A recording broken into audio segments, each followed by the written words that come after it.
Hello everyone, welcome back to our channel. Today I'm going to show you how to fix your Wi-Fi icon over here. You can see there is no Wi-Fi icon and also it's not connected.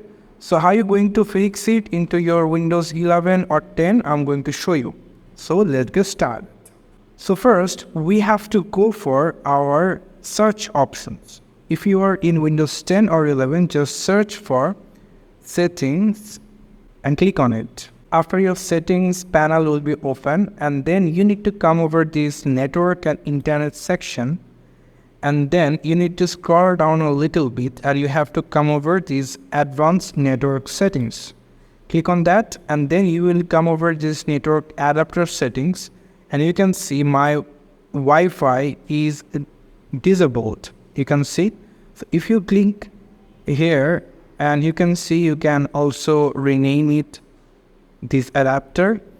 So if we click enabled, and after that you need to come over here and you can see our Wi-Fi is showing over here. You can see. So this is how you can fix your Wi-Fi icon into Windows 11 or 10. Thank you so much for watching this video. I hope to see you in another video. Till then, goodbye.